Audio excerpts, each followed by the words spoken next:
People can only meet you as deeply as they've met themselves. So if you're expecting something more out of them in more depth and they can't even deliver that to themselves, then it's unreasonable for you to be expecting that from them. You can't set unrealistic expectations and then penalize yourself and themselves for it. Because they don't even know. No. Yeah, sure. You did that so well. I'm from Tabor. Well, hello, babies, and welcome back to D-Talk, your safe space to explore your creativity, expand your critical thinking skills, embrace your cringe, and prime yourself for connection. I'm your host, David Dane, and I'm so excited to introduce our guest today to navigate this important topic, Haley. I have some notes.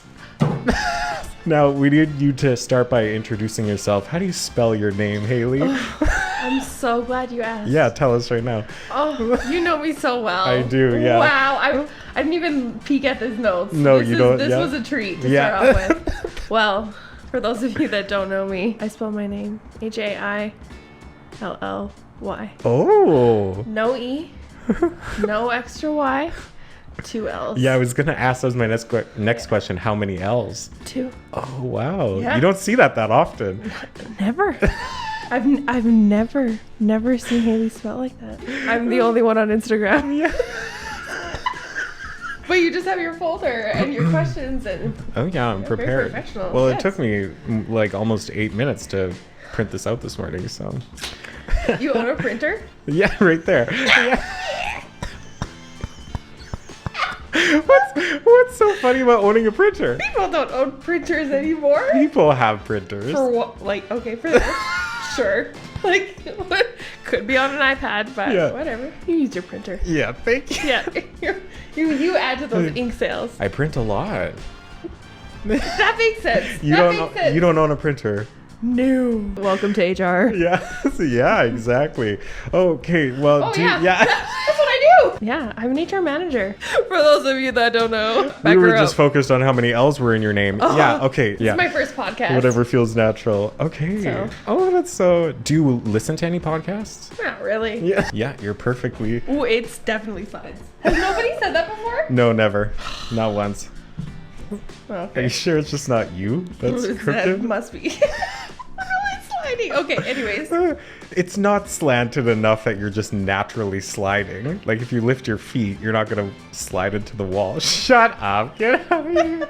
Before we get started, you can click on my link tree, follow me on Instagram and TikTok, do all those things if you're interested in doing that. If you want to listen to the first 2 seasons of D-Talk, you can watch on YouTube or listen on Spotify. Definitely go check it out after this.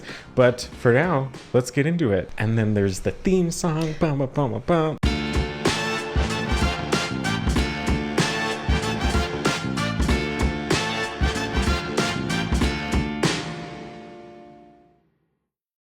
So let's kick things off with the basics. So when you convince yourself that what you have is good enough, even though deep down you know it's not. And it makes sense because it's comfortable. We stay in the jobs that don't excite us because they're stable. We stay with someone we're not in love with because, well, it's better than being alone.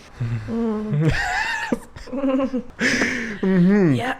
But here's the thing. Settling does come at a cost. You're trading short-term comfort for long-term fulfillment. And that, my dear friends, is where we get stuck. Now, if you're going through life, just kind of going through the motions, waking up every day going, meh, it's fine, that could be a really big red flag. So what are other signs? You could be making excuses for why things are just okay when you know deep down they're not, or when you stop feeling excited about the things that used to light you up. If you find yourself justifying mediocrity, that's a good one. You're probably settling and it could be time for a change. So what happens when we settle? It's usually not good. Settling means we stop growing. And when you stop growing, you start getting stuck in the same cycles and you might end up feeling frustrated, unfulfilled, and worst of all, you start to wonder what could have been if you had just taken a leap.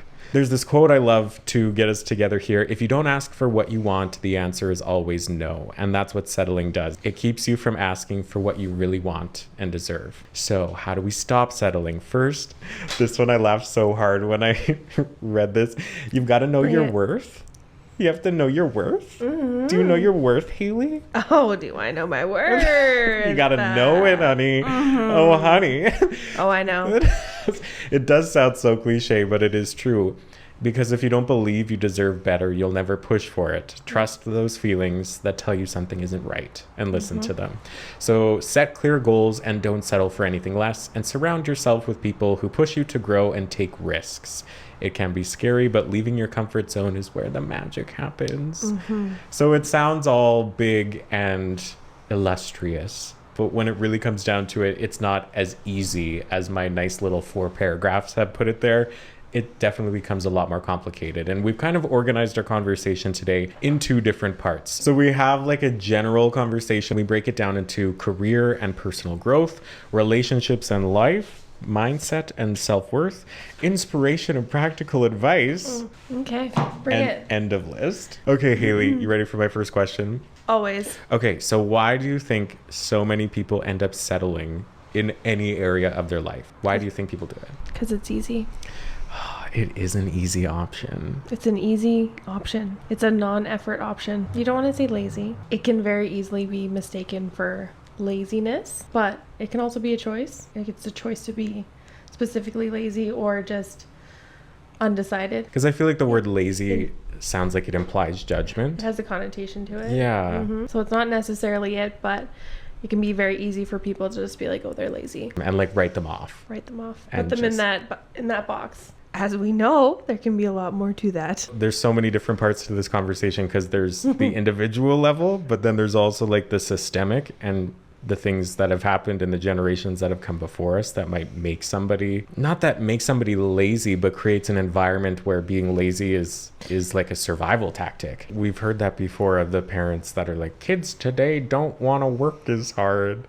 But there's so many pieces as to what is going on in our world right now that it really makes sense that people are the way that they are. Like, all behavior is communication, and if you just follow everything back, you can lead to the root problem. But and if that's your household, that's the way they do things, and that's the environment that you grow up in. I forgot to say something to you when we started this podcast. What was that? It's better to arrive late than arrive ugly. I did it. What do you mean you did? Oh, because you were late.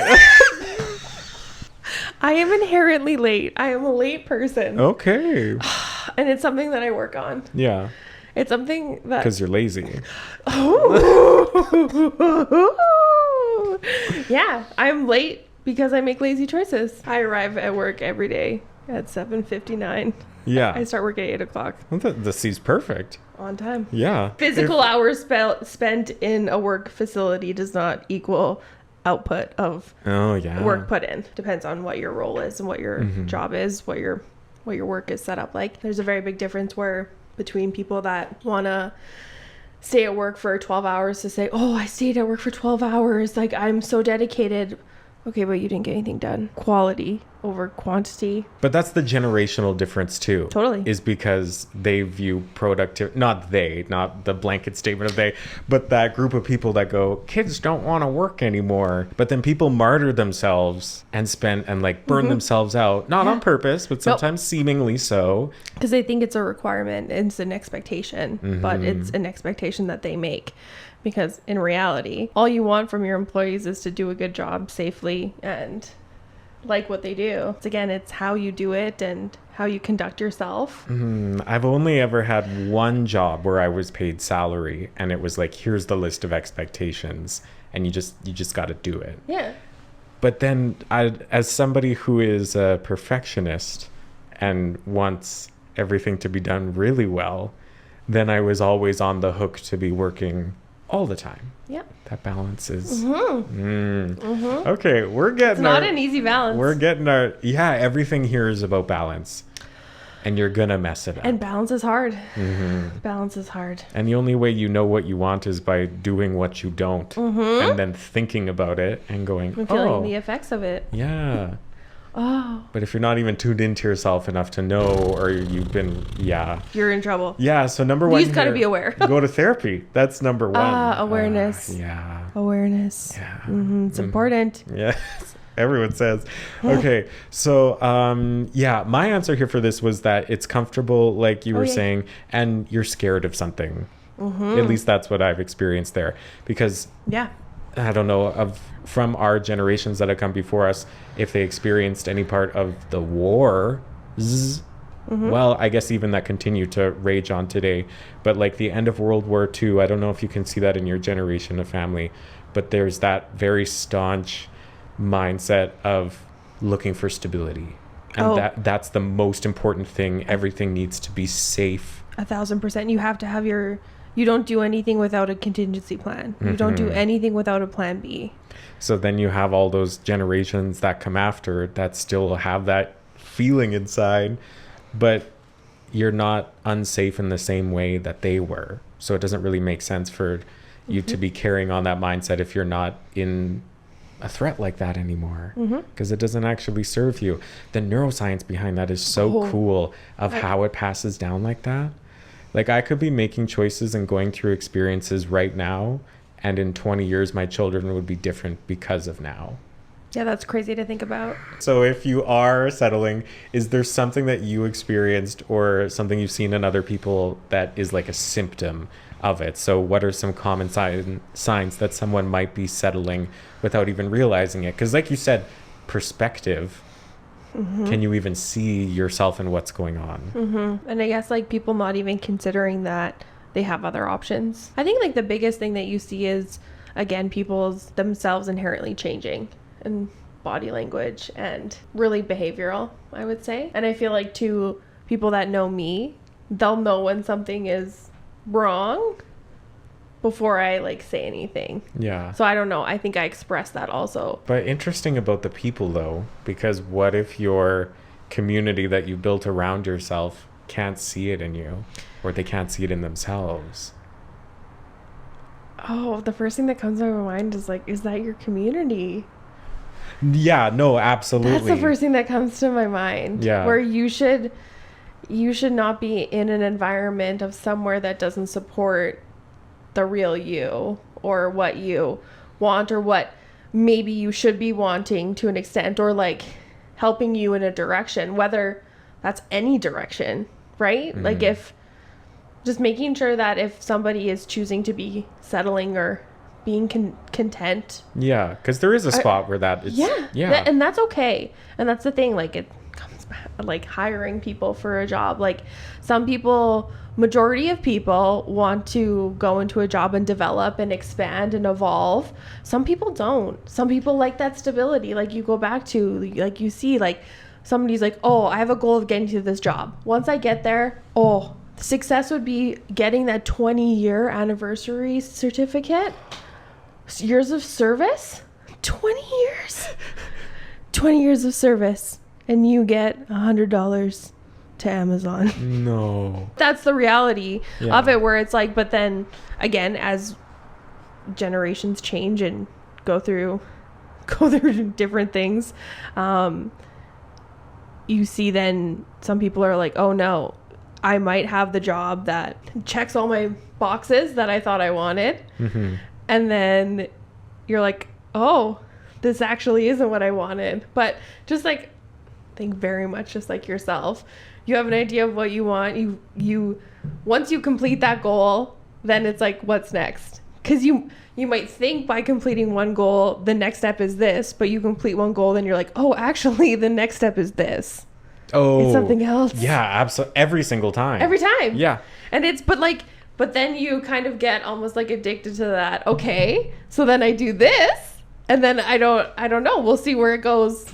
Just like you said, like you're dismantling hate videos. That's probably stemmed from another. You then worked on that. Yeah. Different. Like you said, starting and doing this podcast, you've learned so much from it, right? Even down to threading those neon lights through that poster behind us. Oh, you knew it was going to be perfect. Doesn't it look so good, though? So good. I made that, the whole thing. I don't doubt that for a second. Yeah, you are an extremely creative person. That is something that impresses me about you. So being around the community of people that you know are going to support you, it's hard. Have you been in that community where nobody around you is really able to support you in that way. Because I have. And the worst part of that situation for me was figuring out that nobody was trying to be malicious to me. Yeah. Nobody's doing that on purpose. There's a difference between conscious and unconscious. And that is a huge thing that if people don't have that level of emotional intelligence to realize conscious and unconscious, oof. Or even, like visible to themselves. Oh God, you ready for my quote here? I haven't thought about this in a while, but it got me through some real difficult times. People can only meet you as deeply as they've met themselves. So if you're expecting something more out of them in more depth and they can't even deliver that to themselves, then it's unreasonable for you to be expecting that from them. You can't set unrealistic expectations and then penalize yourself and themselves for it. Because they don't even know. No. It's the difference between conscious, because then again, the amount that I see it too is people will get upset about something and you're like, whoa, back up. So awareness is a huge thing. And being able to recognize it, and that just takes so much time and practice. Tell me. Sorry, but that's the thing is like it's so important. And then again, to like communicate effectively with people is understand how they're communicating. Because sometimes it's on a different level. So it's like, okay, if I want to have this conversation that needs to happen, I need to approach it differently. Like I need to realize that even though this is what I need to say to you, you're going to react poorly to it. So I have to spin it a different way so you still get the information that I'm trying to relay to you, but also not put up a barrier where you're just like not listening to me. Because everyone's different, and some people are more, and then again you get on the side where you have to have these tough conversations, but they know that we're gonna sit down and talk about something that went wrong, and so it's like they're like, oh no, they take it as a learning opportunity, they're ready to move on, go. And then there's other people where they have that conversation, the first thing they do is go to a different employee and be like, oh, I just got in shit because I wasn't doing my job. And it's like, yeah, you were doing your job. So that's the problem, right? Yeah. But then like that's just a completely two different aware. People that are aware they screwed up and they can develop and learn from it, where other people, they're going to do the same thing because they did something wrong, but they don't even realize it. They don't feel like they need to correct anything. They don't feel like they need to be better. They're like, oh, this just happened to me, so I'm just going to continue on. Yeah. So that's where I see that a lot. Everything that you just described is people skills and understanding that. And you have a very developed sense of people skills, obviously, because you even went to school for it. But I feel like that's something that you have within you that you were either interested in or had developed before you went to school. Because if you don't know, and why would you, because we didn't say it, you were my supervisor at one point. You know that tea place? It has a pretty cool name. Oh, I forgot. Oh, David's Tea. I have my apron on the fridge right now. Of course you do. I never wear it, but it's still hemmed. Of course. The hemmed. Yeah, exactly. Yeah. Okay. So we worked at David's Tea, and at one point we wore awful aprons. Wait, did you ever wear an apron? I wear a cardigan a lot.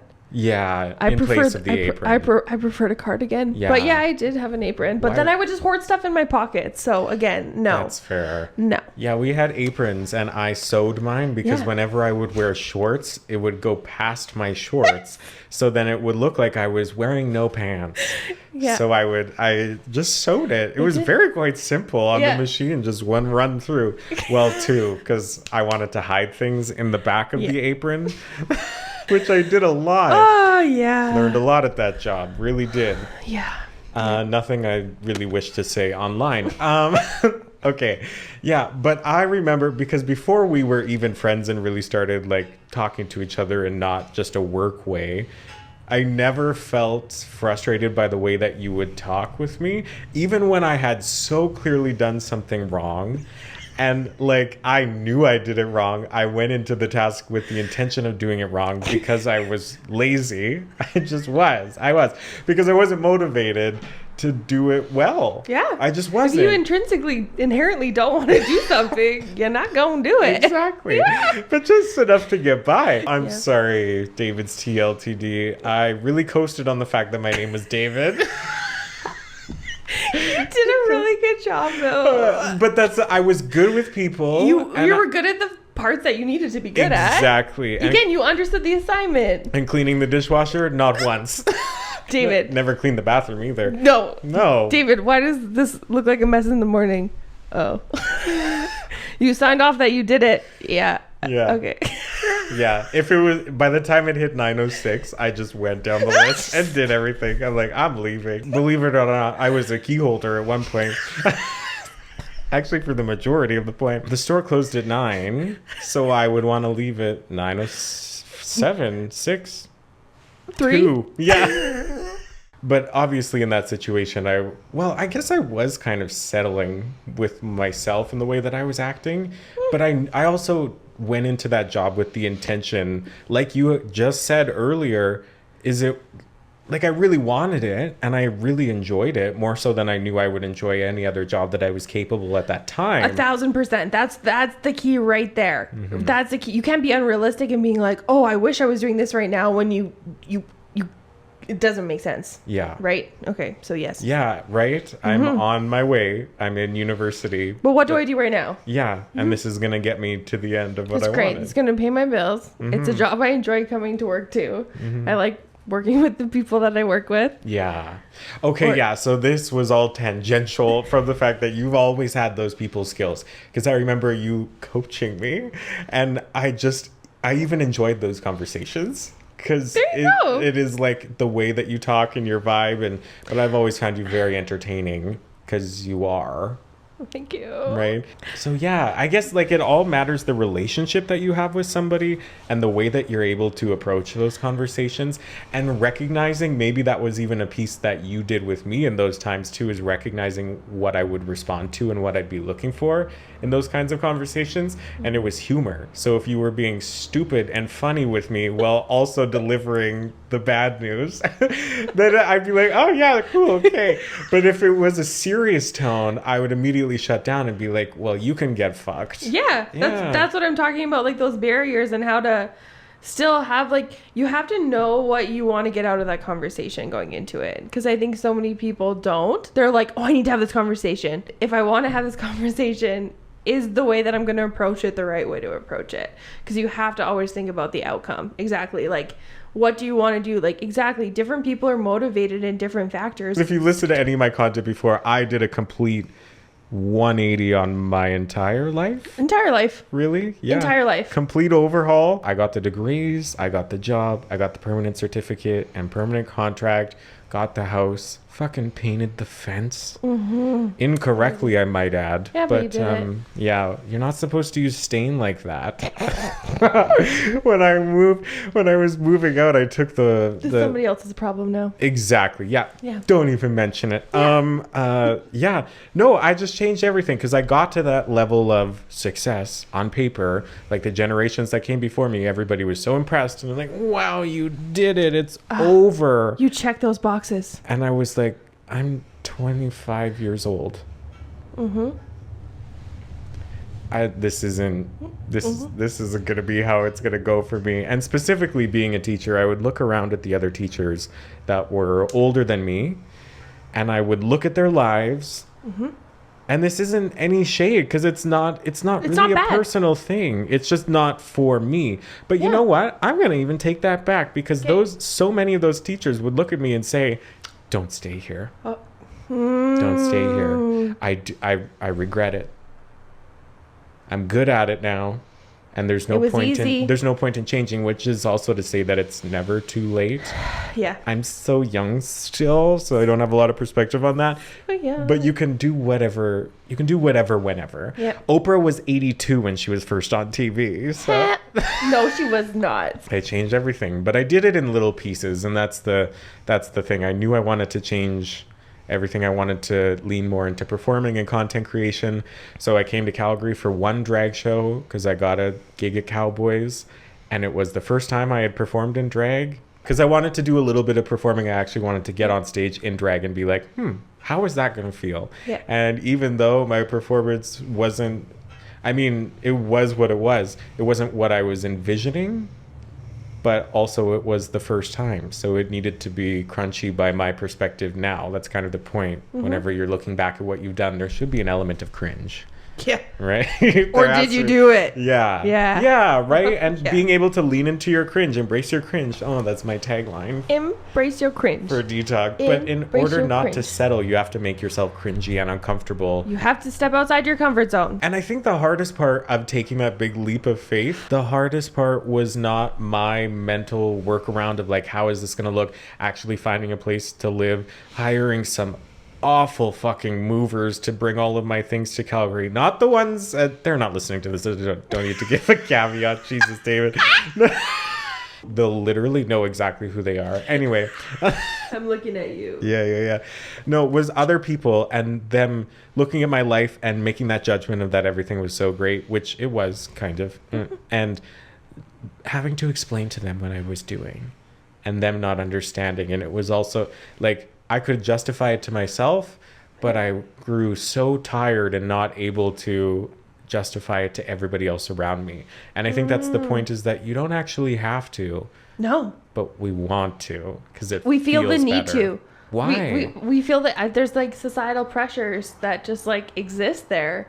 That's just, those are like, they're conversations that used to just be the norm, but they have no right being a norm conversation. Just people I worked with and friends and like how to But that's the thing, is like, it's something that is just like, to them it's a generic question. Like, in this situation, I'm gonna ask where you're going and what you're doing. You can tell them whatever you want. Like, no, depending, like, knowing the person, you could just make something up if you don't want to, right? But then I like to have fun with it, and I like to know my audience, okay? So like, if somebody asks me a question that I don't think that they should be one asking me that question. Okay. I don't care to give them an answer. I will make some shit up. Have a conversation so nothing goes any further. Yeah. And it's just like, okay, I gave you what you thought you wanted. That's all they want. Like, some people, all they want to do is like be a transaction, and that's fine. Relationship, communication, that's what makes everything work. And you're a good communicator. Now, I used to be garbage. So again, something you're awareness enough that you're like, oh, this is where I want to go, and to get there I need this skill. Something I need to develop. But like, look at you, look at all the stuff you do now. Yep. And there was two really big definite points for me. One of them was in high school, when I was struggling keeping relationships with anybody, like romantic interests, friends, teachers. I always like foster good relationships with people, but then I was dumb and did dumb things, and people would stop talking to me. And I just went on for so long being the narrative of, God, why is everybody else the problem? And then I just started to look at the common denominator and thought, oh, is it me? Yeah, turns out. And that's not to say that like other people are obviously walking pretty similar journeys. Oh, so poor 100%. Behavior from others can be expected, but I was no 100%. Different from that. Oh. And it just, it was that happened a lot when I was in high school, and then I went through another really big set of that like in the last 2 years. Oh, yeah. You have to be able to take a few steps back. And we're just not good at that. Not us, you and I. Well, we can be, I'm sure, at times. But like us as a group, I feel like folks are usually pretty bad at that. Because it's almost not taught either. You have to have a representation of somebody in your life that is like that. Yes. At least for just such an amount of time where you become interested in the way that they act. And be aware that it's different. Yeah. Yeah. Mm-hmm. I loved being able to be the representation of that to kids that I could tell didn't get that at home. The people that are around you that are the most different are usually the most intriguing. And that's there for a reason. Totally. You should go over there and figure out how things are going. 1,000%. Totally. Because you're going to learn so much, even if it's something you want to replicate. Totally. Or just another thing you can cross off your list of like, so that's not how we're going to do it. Totally. Totally. And that's where it's a cycle, right?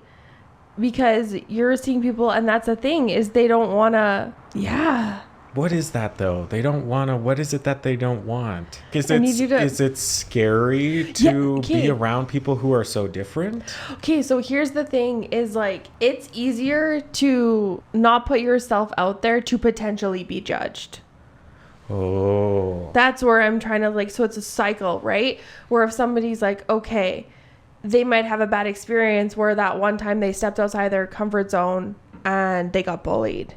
And they had a really bad time, they're going to make that association that they don't want to do that again. Because if they do, that's going to happen, right? Where somebody else, they might have a different relationship with their parents or whichever. They step out their comfort zone and show their difference and it's embraced, right? That's how people, and then they live in those environments. And again, you're a product of your environment. And it's what was supported and how, then again, in your head, whether that's how it's going to go and that's how somebody's going to react to something or not, sometimes it's scary to do it. And you can almost hype yourself up in a negative way that you will almost change view the world in that negative way. Manifest it. Yes. Oh, yes, right? But like you're not going to manifest anything good if that's all you're thinking about. Yeah. You're inherently setting yourself up for potential failure instead of potential success and potential happiness. And how much power you have. Okay, I have a really interesting example. Okay. And this is something too, because if you surround yourself with people who are different from you, maybe it's not just you're going to learn from other people, but people can also learn from you. And we always think that everybody's like us too. Maybe that's why it's scary, because I think our brains are built to be like, my experience, everybody lives like this, until robotic. You talk to somebody and you're like, what? That's not... You didn't have a child. Oh, what? What's the definition of anyway? Sorry. Back to really that too. Okay.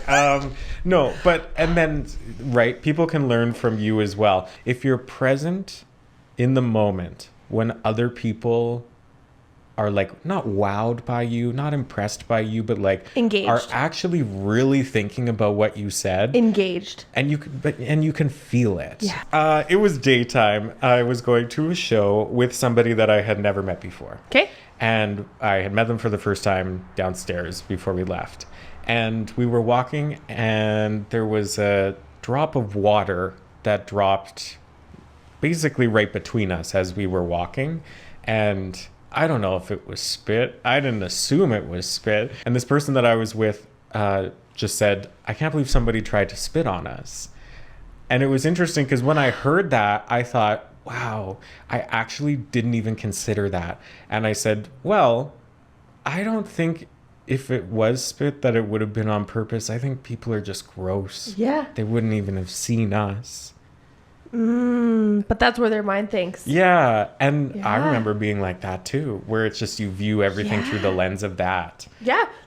Exactly.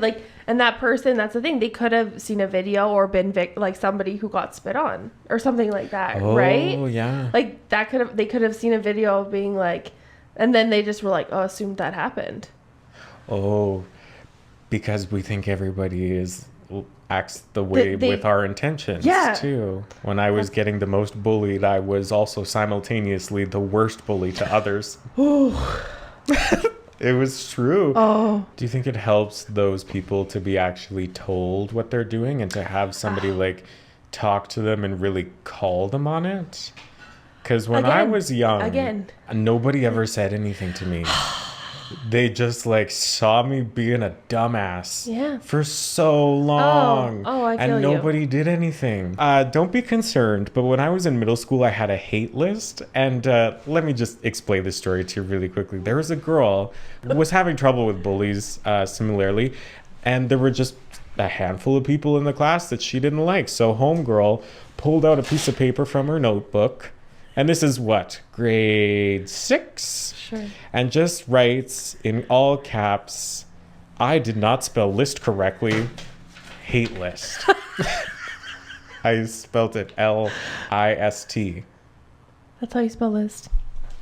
Lils. Sorry, that's not what I said to you. And she just jotted a few names on there and then folded it into a little tent so that everybody could see what was written on it and put it on the corner of her desk, like in the direction of the names that were on it. Oh my God, amazing. And I saw that and I was like, wow, that's really fun. I'm going to do the same fucking thing. So I pulled out a piece of paper, but mine was different. I just wrote my names on it and I put it in my binder. I didn't do this. We did it publicly. Yeah.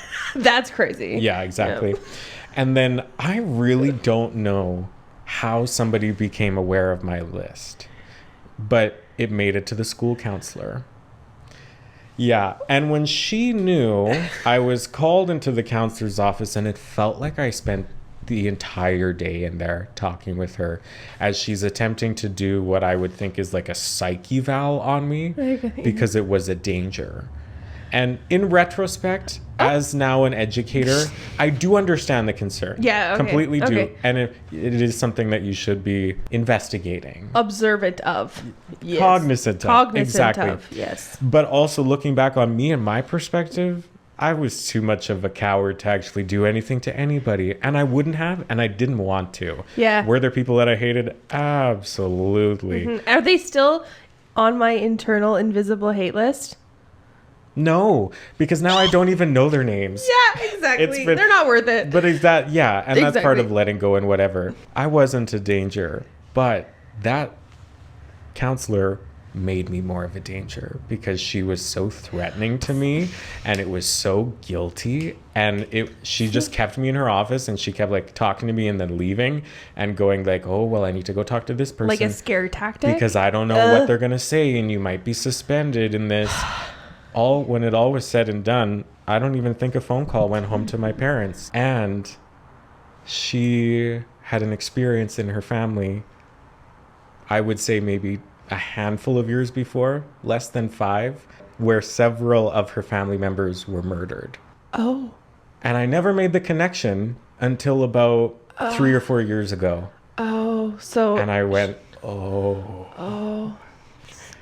Okay, things would have been different. It wasn't handled correctly, but now looking back, like, you understand why she handled it the way she did. Yeah. So what would I just have a question for you because I'm curious. So how would you handle that situation? How would you be the counselor in that situation? So simply. Okay.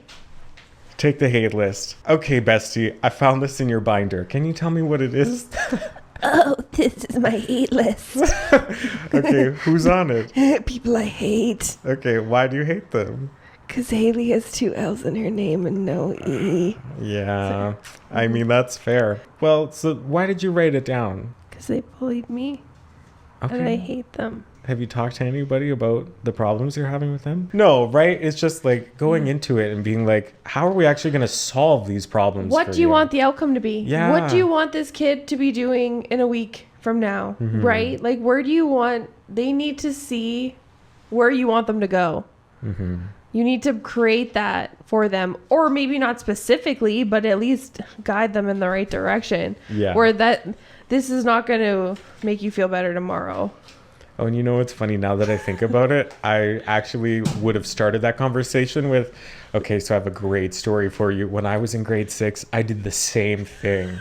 And the reason I did it is because these people I was having problems with, tell me why yours is there, right? Like, just... that was my favorite thing when I was disciplining kids. Yeah. When I had done something that they had done in that moment, and I would always lead with that. Sure. And they'd be like, whoa, MXC pushed a kid off the playground. I'm like, yeah, I've been there too, girl.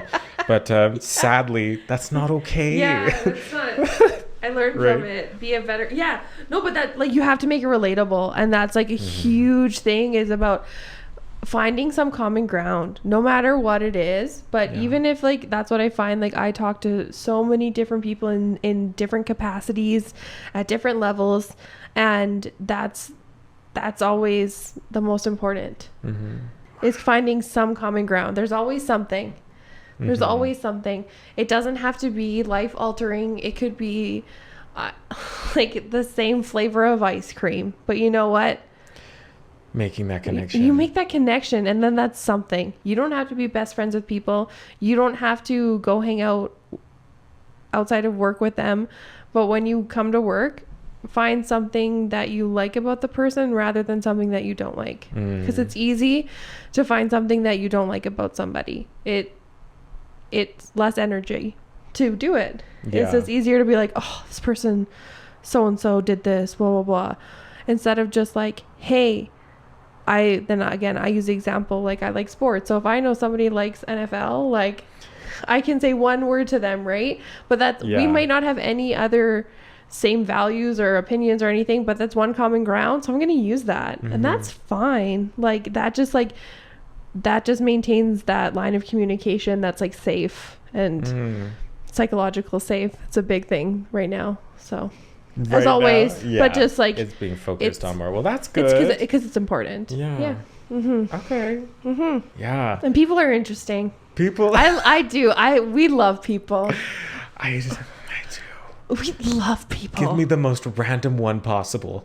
Anyway, make common ground with people and find something that you can actually appreciate. It's easier to be nicer to people. Yeah, if you want to have a conversation with Haley in real life, just start talking about corn. Hell yeah. That's all you need. Hell yeah. Right? Yeah. But I really do enjoy that. And I wasn't like that when I was younger either. No. But I realized how satisfying it was. It's what you want, right? No, if you are it only is what you want if you're looking to actually listen and engage and take in somebody that's new and different from absorb you. It. Yeah. We've talked a lot about like being aware of yourself and being able to have that perspective. Nothing is really ever personal. That's a big one for me.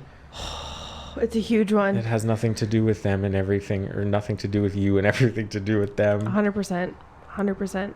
Yeah. Like, and that's exactly it. Have you been like that forever? My experience is the only reason that I'm this far into self-awareness is because I was pushed here by life experiences. We're where we're at because we have experienced what we don't want.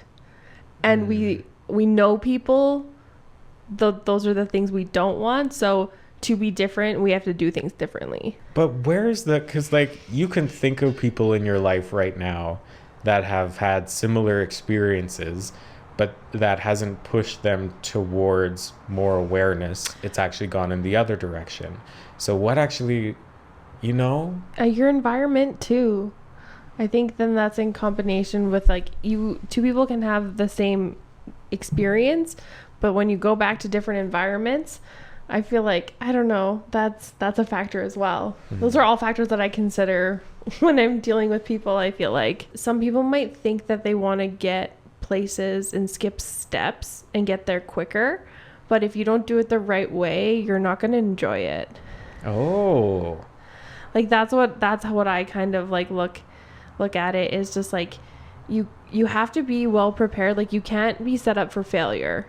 Like you have to be built for, so like along the way, like I knew my end goal, I wanted to like be an HR manager kind of thing. And again, this is something that I saw for myself further down like the road. But again, like I just capitalized and took away so much that I could from my experiences along the way. So by the time I had the opportunity to be in this position, I felt like I'd built my base enough, done what I needed to get there, to then do this role and be happy in it. Because I've seen other roles and I knew what pieces I was missing from my skill sets and from what's around me. Because I'm like, I don't want to set myself up and get to the job title that I want and not be able to do it and then suck at it. Because like, again, we have high expectations for ourselves.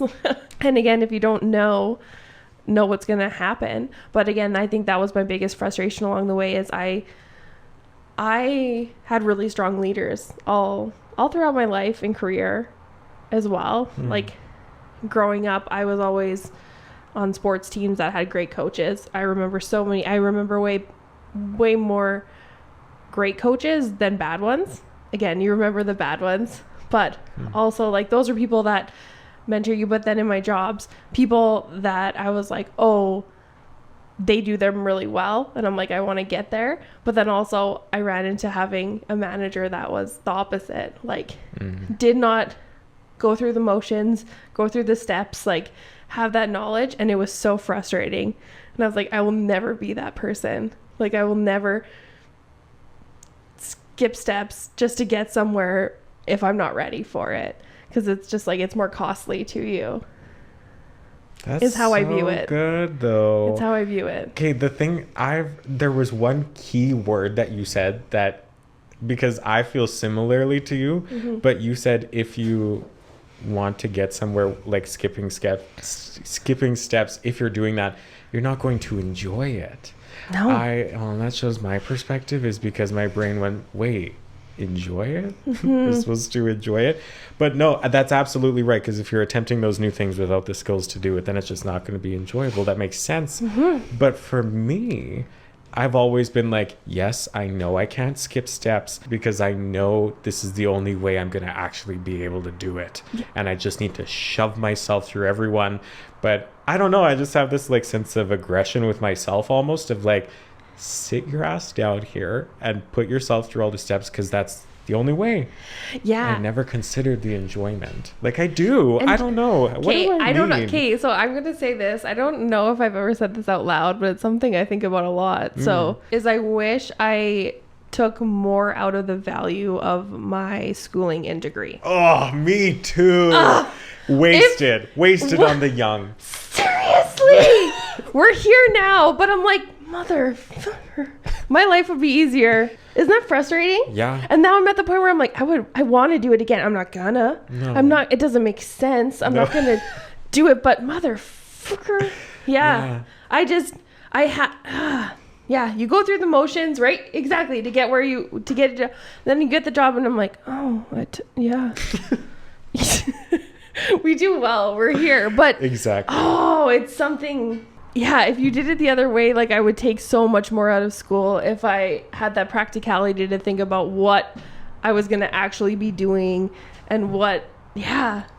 But this even goes back to like in the very beginning of this conversation, because that's the previous generation's ideal of how everything goes when you turn 18. Yeah. In going into university or college or whatever.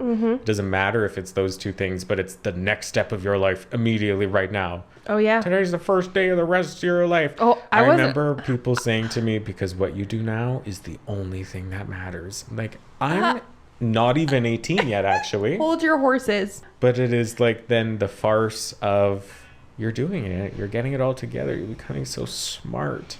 When there should have been that time in between. Yeah, and I can't complain. No. But I do. Luxurious even to go to university. But I wouldn't have, it would have been just so much more enjoyable. Yeah. Yeah, I felt that a lot more recently in the master's program. Sure. Is because that the way that I produce things, and my profs usually go, David, this looks amazing. Off the charts. Fantastic. So good. How long did you spend doing this? Because you don't need to put in this much effort. Like, oh, I know. I know. But can't you tell I'm having the best time? Yeah, exactly. This is what I want to do. Yeah. Good for you. I gave a presentation that was supposed to be 3 minutes. How many minutes do you think it was? 13. 17. Oh. But I did say in the beginning, I said, hey, team. To the whole room before I started, I said, I did team too much. Just so you know. You see on the bottom corner of the slideshow, it says 1 of 36. So we're going to go through these pretty quickly. I've actually already emailed them to you. And then I looked over at the prof and I said, and you stop me when you've had enough. But the problem is because the slides were beautiful. And my prof was really into it. She never stops me. That's awesome. And I loved it. That's awesome. No, people were annoyed. I could see it on their faces. But it's because I'm enjoying it. And I'm doing it makes sense after getting teaching experience. I go back and that's the right step. Yep. But it's just so enjoyable. Yeah. It's great. Yeah, I've been turning my assignments into YouTube videos. So we're going to put it all together. Perfect. They're actually already out there. Yeah. In the YouTube world. Yeah, but by the time this airs, I'll be completely done that course. I always fall into the trap of everything is everything, and people need specificity. Everybody needs things in such a condensed, specific way. And there's like not a lot of nuance. This is all marketing and going back to my schooling. Give it to us. But Right? ready. Yeah. No, but so like here's the thing is like the whole world, they want extras and add-ons and variety, but in reality, marketing shows the less options, the more satisfied people are. So that's where like you go to restaurants with menus that are like 10 pages long. Boston pizza. And then you easy Boston pizza. There is pages and pages. And then people then inherently they get anxiety because there's so many options. Yeah, you sit there flipping forever.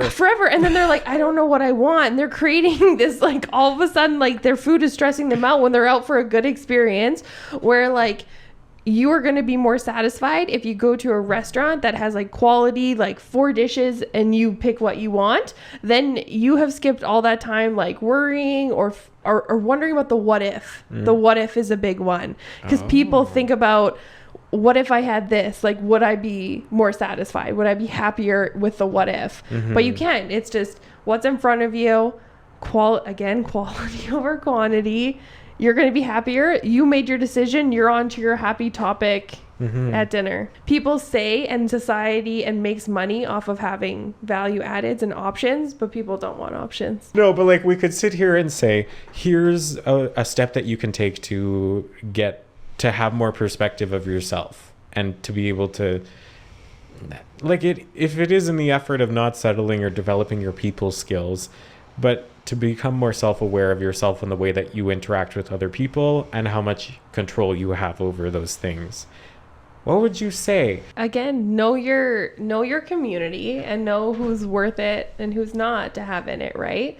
Like you need to surround yourself with people that support you, that you feel safe with, and then other people, like you're saying, that they're going to put unnecessary pressures or make you feel uncomfortable.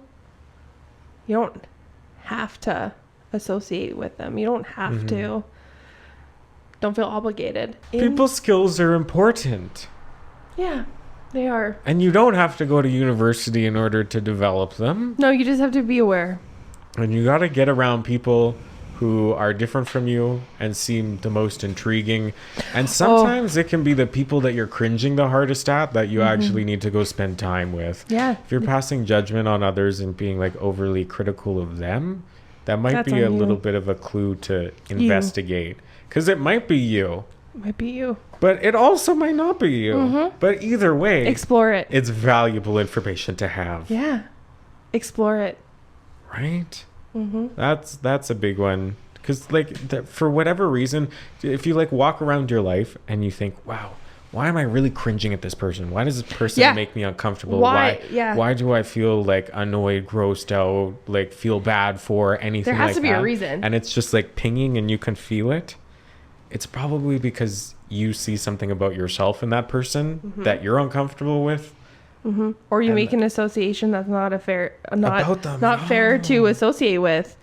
Again, unconscious bias. That is not a word that I've said, but that's unconscious bias is a big one. What does it mean? Can you explain it? When you unconsciously have a bias against somebody for no reason, or for a reason that's not relevant to the situation. Oh, yeah. Okay, that's good. Oh, yeah. That's not relevant. It's not relevant. But again, like it comes back to like the spitting situation where like this person saw this happen before, so they associated this water in front of them was the meaning of it, right? Haktua. Yeah, sure. You did that so well. I'm from Tabor. I'm just kidding. I'm not from Tabor. Lock her up. Oh, I bet you swear and hang out in groups too. That's illegal. You also can't ride horses in town. Sure, that doesn't surprise. That had to be a bylaw. My dogs were barking one day. I'm like, what's happening? I'm like, oh, people are riding horses down our street. And they can't. No. Did you call Not the now. police? Not if other people did that. You're not a narc? Nah. That's good. Police don't help anyway. It's true. It's true. Yeah. Who else are you going to call to show up in 4 hours and come and shrug their shoulders? Again, personal experience. We all have it. Mm-hmm. Everybody's something. Everybody is something. Everybody is something. And go figure out what that is. Yeah. Yeah. And when you find out, let us know. Yeah, leave it in the comments right now. What a great opportunity to engage. You put some bubbles in between my fingers when you edit this? Yeah, yeah. Yeah. What else do you want me to edit into? Oh God, that wasn't supposed to sound sexual. Okay, well, thank you for having me. Listeners, I thank you for listening. Thank you for listening to our episode. Thank you for joining. In conclusion, don't settle and get good people skills. Thanks for coming and being a guest on my podcast. Anytime. Yeah, let us know what you think down below in the comment section. Literally become a certified amateur sleuth and Google my name if you're interested in more from me. Subscribe to the channel. I don't know where you're listening. Spotify. Leave a review, girl. Do all the things. Thanks for coming. People skills, etc. I'll see you next time with somebody brand new. Who's that going to be? I don't know. Nailed it. So if you're still here, why is that?